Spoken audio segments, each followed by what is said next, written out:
Que Jésus-Christ vous bénisse, bien-aimés en Jésus. Shalom. Shalom. Nous allons continuer le message que nous avons débuté depuis hier.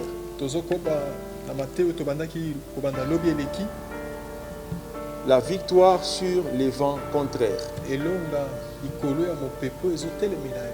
Je me fais toujours le devoir de dire merci à Dieu, témoignant toute ma reconnaissance à son égard. Et j'en profite pour dire aussi merci à notre Père l'évêque. À vous aussi merci pour la gloire du Seigneur. La victoire sur le vent contraire. Nous avions lu et nous allons reprendre Matthieu chapitre 14. De 22 à 27. Nous pouvons cette fois-ci lire, aller jusqu'à 31.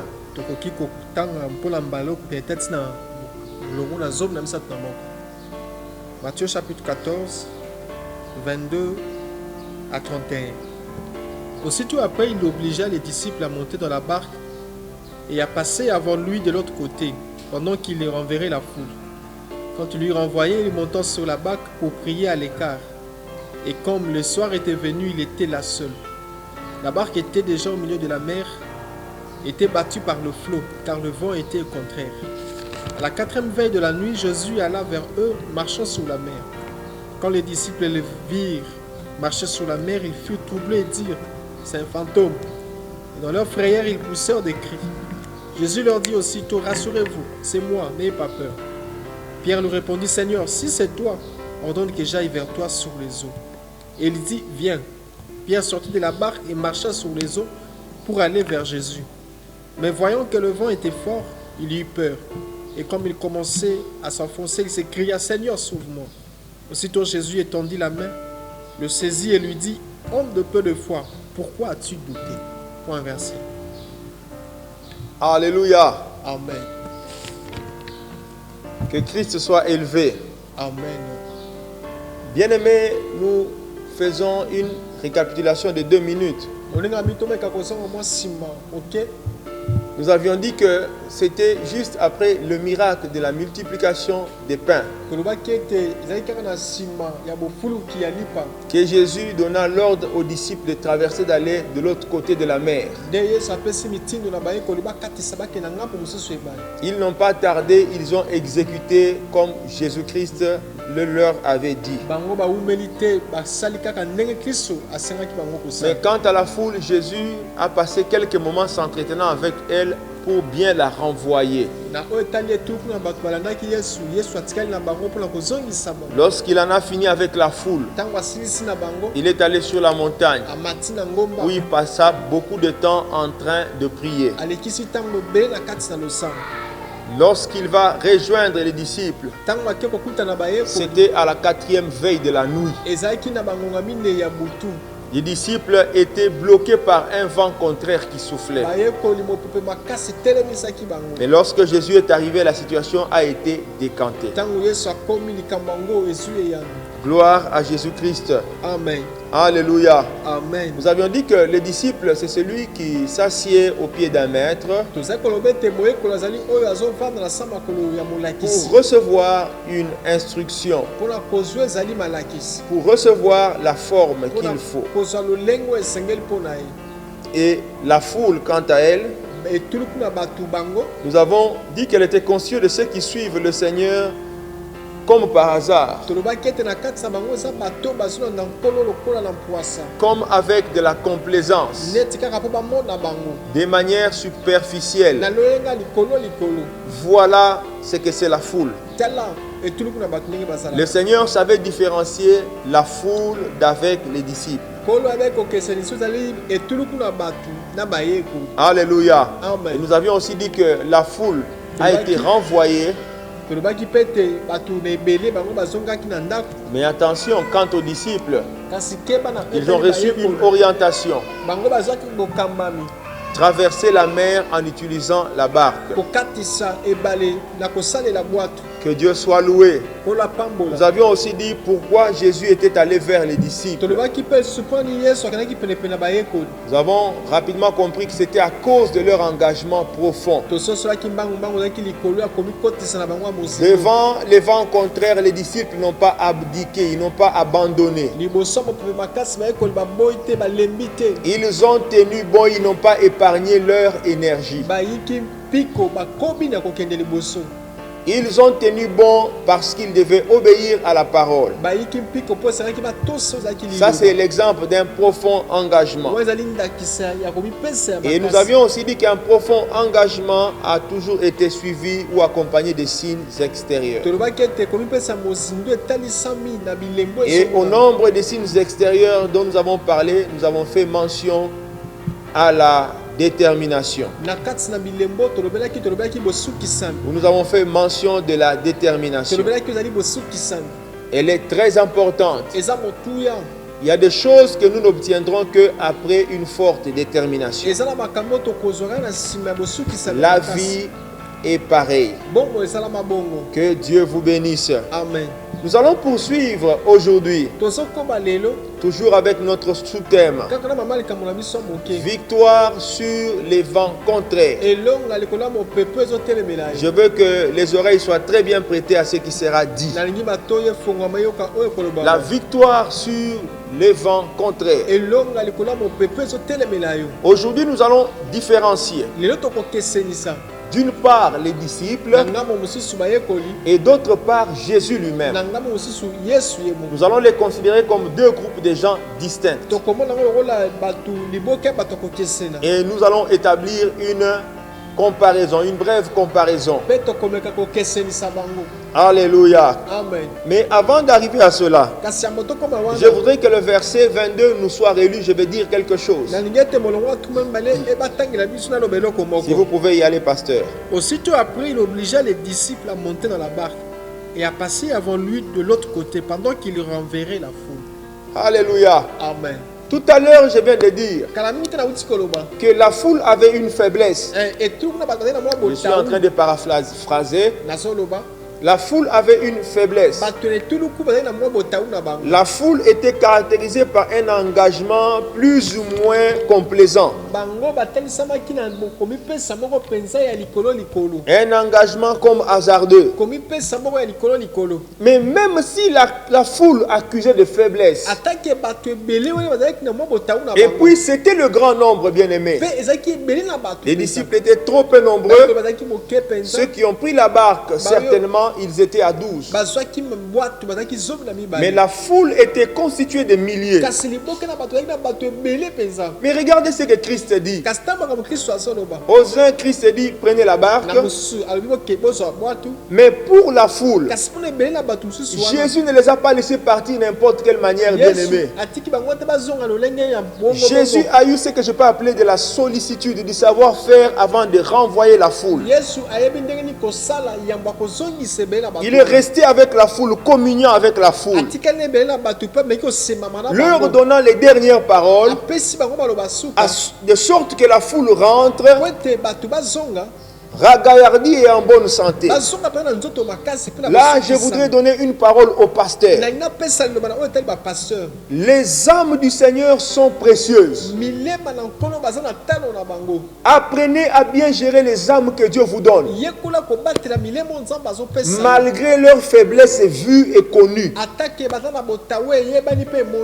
Ayez une circonspection lorsque vous gérez la foule. Prenez-les avec beaucoup de soin. Considérez-les comme les œufs que Dieu met entre vos mains. Donnez de votre temps à parler avec ce peuple. C'est là le travail de berger. Oh, j'aime ce que Jésus a fait. Et c'est à juste titre que la Bible l'appelle. Lui-même, il a dit, je suis le bon berger. Il sait gérer les brebis. Chaque brebis avec ses faiblesses. Jésus a dit, les disciples partaient. Ça, c'est tellement sensible que moi-même, je dois m'occuper d'eux pour qu'ils rentrent et qu'ils soient réconfortés. Que Dieu te bénisse. Ne chasse pas les âmes de l'église malgré leurs faiblesses. Gère-les avec la sagesse divine. Est-ce qu'on est ensemble? Amen. Merci. Nous allons faire une différence entre les disciples et Jésus. Nous n'allons plus relire le texte parce que nous sommes talonnés par le temps. Manifestement, nous voyons que les disciples ont échoué face au vent contraire. Quand je dis échoué, ils n'ont pas vaincu le vent contraire. On est ensemble? Les disciples n'ont pas vaincu le vent contraire. C'est pourquoi j'ai dit qu'ils ont échoué. Mais si nous regardons Christ, Christ a vaincu le vent contraire. Il a même marché dans le vent contraire. Il n'a pas seulement donné l'ordre pour que le vent puisse cesser. Même avant cet ordre, Jésus a marché sur l'eau. Et ce vent qui était en train de bouger la barque ne pouvait nullement le renverser. Est-ce qu'on se comprend ensemble? Alors nous allons étudier pourquoi cette différence. Amen. Alléluia. Amen. Pourquoi cette différence? Le même vent, beaucoup de gens ensemble n'arrivent pas à le vaincre. Mais une seule personne arrive à vaincre ce vent. Vous allez me dire que Jésus, parce qu'il était Dieu. Non, je dis que ce n'est pas ça. Alléluia. Amen. Que Dieu vous bénisse. Amen. Relisons le verset 22, nous allons tirer la première réponse. Pourquoi? Aussitôt après, il obligea les disciples à monter dans la barque et à passer avant lui de l'autre côté pendant qu'il renverrait la foule. 23, je vous en prie. 23. Quand il eut renvoyé, il monta sur la montagne pour prier à l'écart. Et comme le soir était venu, il était là, seul. Lorsque Jésus a renvoyé la foule, qu'a-t-il fait? Il est monté sur la montagne pour vaquer à la prière. Est-ce qu'on peut dire ensemble la prière? La première chose qui a fait la différence entre Jésus et les disciples, Jésus a réussi, les disciples ont échoué, mais devant la même réalité. La première chose qui a marqué la différence a été la prière. Alléluia. Amen. Est-ce qu'on peut encore dire la prière?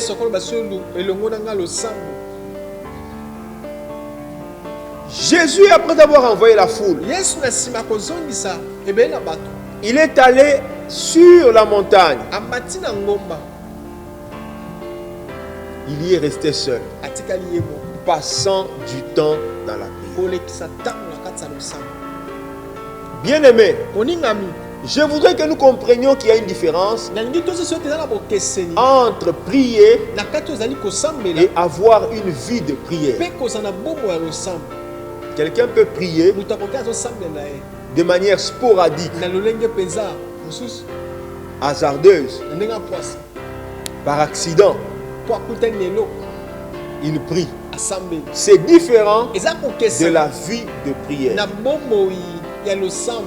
Le Seigneur nous appelle à cultiver la vie de prière. La vie de prière est un secret et un grand secret pour vaincre les vents contraires. Toi-même, tu sais identifier les vents contraires qui soufflent dans ta vie. Bien-aimé, je veux que tu prennes toutes tes responsabilités. Ta prière reste une arme efficace pour vaincre les vents contraires. Je suis en train de parler de ta prière. Je ne suis pas d'accord avec les gens qui minimisent la prière, qui désacralisent la prière, qui font penser que la prière ne sert à rien. Si quelqu'un vous parle ainsi, il vous induit en erreur. La prière est extrêmement importante pour la vie chrétienne. Il faut avoir la prière. Et nous allons encore voir ici. Non seulement Jésus a prié, je venais de dire qu'il a démontré la vie de prière. La vie, je dis bien la vie de prière. Alléluia. Amen. Vous allez me dire, mais comment? Quelqu'un qui prie au hasard ne s'organise pas pour la prière. Lisez bien ce passage. Vous allez vous réaliser que Jésus s'est organisé pour créer le temps de la prière. Bien-aimé, beaucoup de gens ne savent pas s'organiser, planifier leur agenda pour tirer le temps de la prière. Aujourd'hui, tout le monde dit, j'étais au travail, je reviens fatigué. Écoutez, on va voir ça demain. Jésus, malgré le travail du ministère, malgré qu'il a parlé avec la foule, il devait s'entretenir avec les disciples bien-aimés. Il s'est donné aussi un temps pour la prière. Jésus a créé le temps de la prière. Bien-aimé, fais un effort. Si tu veux réussir la vie avec Dieu, crée le temps pour prier. Crée le temps. Le temps se crée toujours. Si vous voulez, vous pouvez. Alléluia. Amen. Si vous voulez, vous pouvez. Apparemment, Jésus ne s'est même pas reposé. À peine eut-il libéré la foule, il est allé à la montagne. Il a commencé à prier. Et si nous lisons toute la Bible, nous allons voir que Jésus était un homme de prière. Bien-aimé, prier, c'est un grand investissement. La prière n'est pas une perte de temps. Qu'on ne te trompe pas. Ta prière va te bénir. Je t'annonce que ta prière va te bénir. Ta prière va te bénir. Tes exploits seront manifestés selon la hauteur de ta vie de prière. Que Dieu te bénisse. Amen. Bien-aimé, Jésus a planifié le temps de la prière. Il a créé le temps de la prière. C'est ce qui me fait croire, ou c'est ce qui me montre que Jésus savait s'organiser pour la prière et qu'il avait une vie de prière. Deuxième chose, quand il a eu ce temps, il a prié, mais aussi il a prié seul. Ça c'est important. Il a prié, surtout il était seul. Ceux qui n'ont pas la vie de prière ne réussissent pas à prier seul. D'ailleurs, quand ils sont à l'église ou quand ils sont en groupe, on demande de prier. Rapidement, ils commencent à bailler.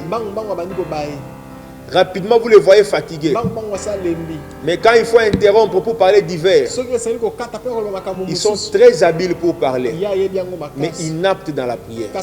Si vous voyez quelqu'un commence à s'organiser pour prier seul, bien aimé, c'est ça le début de sa bénédiction. Jésus a prié seul. Si vous réussissez à prier dans les coulisses, je reprends. Si vous réussissez à prier dans les coulisses, seul, sachez qu'un jour, Dieu présentera vos miracles publiquement. Vous serez seul dans la prière, mais Dieu vous présentera devant les gens. Cette fois-là avec des signes et des prodiges. C'était le secret de Jésus. Il a prié seul, mais devant un problème, la gloire ne pouvait qu'être manifestée. Que ta vie de prière soit bénie. Que l'onction de Dieu affecte ta vie de prière. Que tu ne sèches pas dans le domaine de la prière. En écoutant ce message, que ta vie de prière soit fertilisée par le nom glorieux de Jésus-Christ de Nazareth. Alléluia. Amen. Que Dieu te bénisse. Amen. Bien-aimé, avant de sortir en public, il faut être seul dans la présence de Dieu. Si tu ne comprends pas ces secrets-là, tu ne feras rien. Alléluia. Amen. Est-ce que nous comprenons le premier secret de Christ qui a fait la différence? Nous comprendrons aussi que Jésus-Christ prenait le temps de tout préparer dans la prière.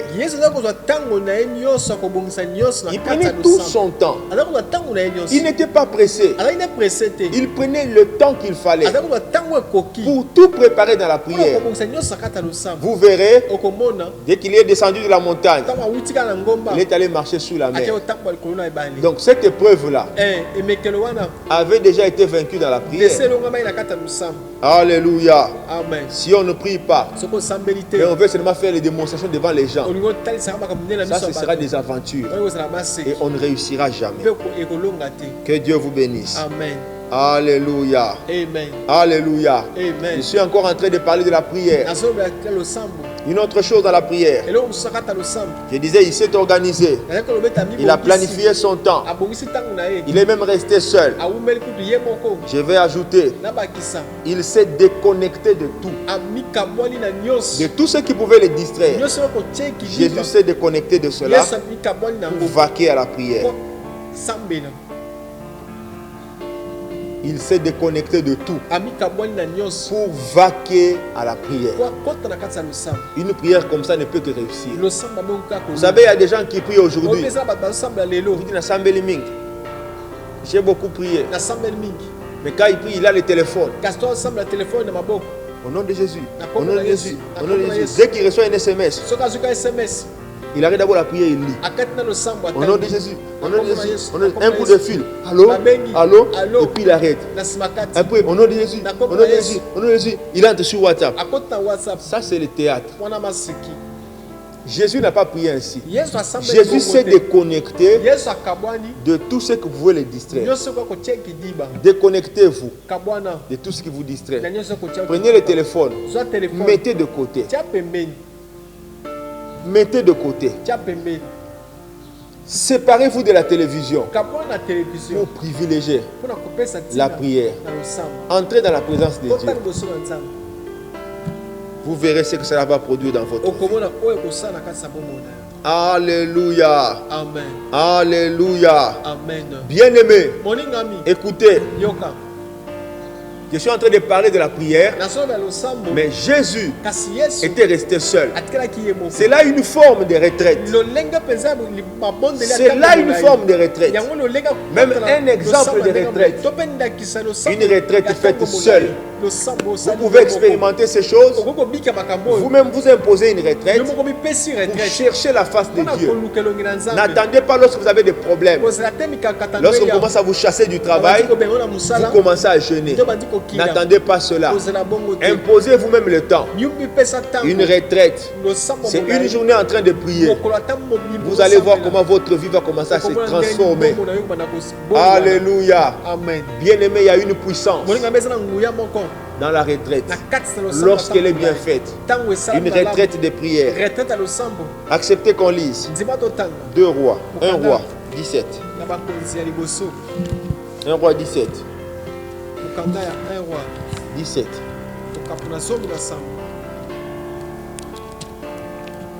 1 Roi 17. Vous pourrez lire de 2 à 7. 1 Roi 17, de 2 à 7. Et la parole de l'Éternel fut adressée à Élie en ces mots. Pars d'ici, dirige-toi vers l'Orient et cache-toi près du torrent de Kérit, qui est en face du Jourdain. Tu boiras de l'eau du torrent.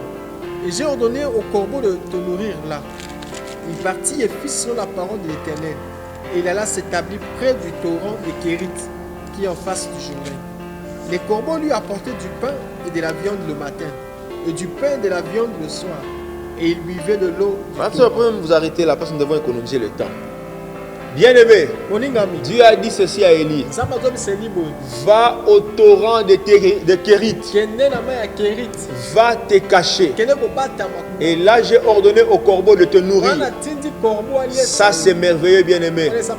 Qu'est-ce que nous allons réaliser? Et lorsque Élie est allé au torrent de Kérit, il a passé du temps. Il était seul. Quand il est sorti de là, il est allé chez la veuve de Sarepta. La veuve qui manquait à manger. Par la parole sortie de la bouche d'Élie, elle a eu à manger. Alléluia. Amen. Ça, c'est un miracle. Le miracle est venu après une longue retraite. Tu veux le miracle? Tu veux la puissance de Dieu? Apprends à te retirer dans la prière. Tu vas bénir le Seigneur. Il n'y a pas un autre secret, bien-aimé. Apprends à demeurer dans la face de Dieu. Si tu ne l'as jamais fait, essaye. Je pense que tu vas bénir le Seigneur. Élie a fait cela. Une parole qui amène la nourriture. Mais si la parole a amené la nourriture, la tienne aussi fera que désormais tu ne demeures plus dans la souffrance. La tienne fera que les maladies obéissent et quittent. La tienne fera que les portes s'ouvrent. Tu peux tout faire, mais comprends ces secrets. Va te cacher. La retraite est un moment où on se cache. Dieu lui a dit, on t'a beaucoup vu, il ne faut plus qu'on te voie. Va d'abord te cacher. Là, je suis en train de commenter quand j'ai dit on t'a beaucoup vu. Va te cacher. Ne te fais plus voir pour te ressourcer. Apprends à te ressourcer dans la prière. Deuxième secret, c'est par là qu'on va finir. La foi. Alléluia. Et ce secret, vous allez le lire dans le verset 31. Jésus a dit à Pierre quand il s'enfonçait, homme de peu de foi, pourquoi as-tu douté? 2 grands secrets, nous retenons la prière et la foi. Si tu pries, mais tu n'as pas de base, tu n'as pas de foi, la prière ne produira pas. Voilà les 2 choses qui ont fait la différence de Jésus. Jésus qui voulait qu'ils connaissent les secrets, il leur a dit, mais pourquoi as-tu douté, Pierre? Bien-aimé dans le Seigneur, écoute-moi, prends le temps de nourrir ta foi. Nourris ta foi avec la parole de Dieu. Selon qu'il est écrit, la foi vient de ce qu'on entend. Et ce que l'on entend, c'est la parole de Dieu.